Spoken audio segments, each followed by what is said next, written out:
Et si seulement je n'avais pas à boire la coupe. C'est peut-être le moment, je trouve, c'est le moment où, puis j'imagine que ça a souvent été dit, mais c'est le moment où Jésus a l'air le plus humain. Il y a un projet qui va au-delà de lui, puis que pendant un temps, ce au-delà de lui fait peur, puis à un moment donné, il décide de l'assumer, puis d'aller dans ce projet-là qui va au-delà de lui, pour une cause qui est d'apporter quelque chose à l'humanité.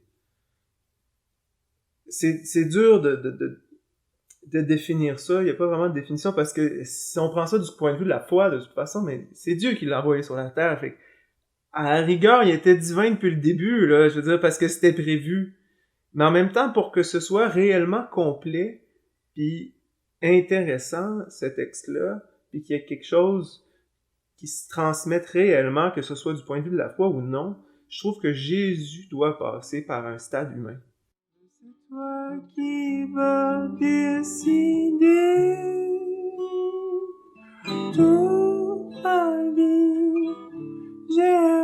Quand il arrive à Gethsemane, ça fait un bout, puis souvent ça je le raconte dans mes shows, ça fait un bout qu'il annonce à tout le monde qu'il va mourir, puis il dit à tout le monde que ça va bien se passer, puis que, tu sais, yes, puis il va être avec toute la gang des meilleurs en haut, puis tout. Mais finalement, la veille, il se met à avoir peur, il se met à être pris par l'angoisse, puis être triste à mourir, comme c'est écrit dans ma traduction. Puis c'est là que je trouve intéressant, c'est là que c'est troublant, parce que c'est comme s'il était complètement Dieu. Il serait pas pris d'une angoisse face à la mort, face à ce qu'il avait à accomplir, tu sais. Il veut, on dirait, mourir avant même d'agir, si on veut. Il voudrait disparaître.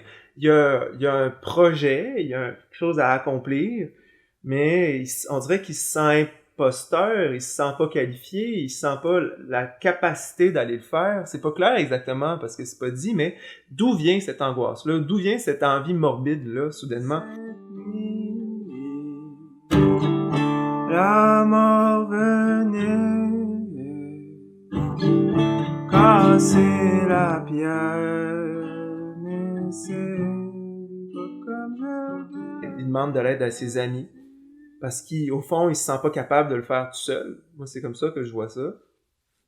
Il demande l'aide à Dieu, qui est son père aussi. Puis en bout de ligne, il y a personne qui y répond. Puis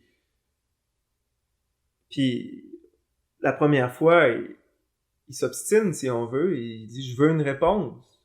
Je veux que quelqu'un me donne une réponse. Fait qu'il redemande la même question encore. Il redemande encore à ses amis d'être là pour lui, puis de prier. Puis il demande encore à Dieu si jamais c'était possible, qu'il soit pas obligé là, d'aller faire ça, d'organiser ça différemment. Mais cette fois-là, il y a encore pas de réponse, puis là, ça crée une transformation à l'intérieur de lui, qui comprend que ce projet-là, animé par son désir, il peut c'est juste lui qui peut s'en responsabiliser. Il y a personne d'autre qui peut le faire à sa place. Il y a personne d'autre qui le vit comme lui, d'ailleurs. Il y a personne d'autre qui l'a vu de la même façon que lui, donc il est la seule personne à pouvoir agir là-dessus. Soudainement, il est serein. Puis il est pas fâché contre ses amis, alors qu'il est fâché avant contre ses amis. Parce qu'il comprend que c'est pas de leur faute, c'est pas leur affaire, c'est son projet, ça fait des mois qu'il en parle. C'est son affaire, tu sais. Puis il comprend aussi que il y aura pas une passe-droit de Dieu, il y aura pas quelque chose qui va venir réorganiser. Il faut qu'il aille au bout de ce qui parle à l'intérieur de lui. Mais je recommence. Ce que je trouve le plus bouleversant dans ce qu'il y a de Jésus, c'est la transformation à l'intérieur de lui, qui devient exemple. Tu sais, sinon, si le texte s'il donnait pas l'exemple de rien, c'était juste un petit bonhomme qui est venu, puis qui a donné des ordres, puis après ça, qui est reparti. Je sais pas s'il y a vraiment quelque chose qu'un humain peut aller chercher là-dedans, tu sais, parce qu'en bout de ligne, c'est pour les humains, hein, ce texte-là, tu sais. Il y a une violence possible à l'intérieur de l'humain. Puis si cette violence-là n'arrive pas à s'exprimer, ben, à trouver un chemin plus esthétique. Si la personne, en fait, j'ai envie de te parler dans des termes concrets, arrive pas à trouver une façon de s'épanouir, de donner une voix à ce qu'il y a à l'intérieur d'elle, ben, cette incapacité-là va amener de la violence à l'intérieur de la personne, de différentes façons. Puis cette violence-là va être ensuite, ben, va retomber sur les gens autour ou sur la personne elle-même. Donc, je veux dire, l'enjeu pour moi, c'est que les gens trouvent une façon d'exprimer ce qui se passe à l'intérieur d'eux, tu sais. Puis ça, c'est d'abord individuel, mais c'est sûr que dans une société, il y a des structures qui vont plus permettre ça que d'autres. Je trouve que la recherche est intérieure et personnelle, puis on n'a pas le choix que de la faire soi-même. Il n'y a personne d'autre pour la faire que soi. Je veux dire, on peut pas apprendre ça nulle part. Tu sais, c'est un travail, c'est une responsabilisation qu'on fait ou qu'on fait pas. Mais à partir du moment, je pense, où on fait quelque chose qui ressemble à ce travail-là, ce qu'on découvre à l'intérieur de soi, c'est quelque chose qu'on peut apporter. C'est quelque chose qui n'a jamais été apporté, d'ailleurs. De là, l'intérêt de l'apporter, tu sais. Puis ça, cette chose-là qu'on apporte, c'est pas une chose, évidemment, mais ce qu'on apporte, ben, ça peut avoir un impact intéressant sur un collectif. Ça veut pas dire que les gens, faut qu'ils fassent pareil ensuite, mais il y a quelque chose qui vient naître à ce moment-là qui était pas encore né, puis qui peut apporter du beau, qui peut apporter quelque chose à l'humanité, qui sait, peut je sais pas, moi, apporter tranquillement, créer un lien social plus intéressant.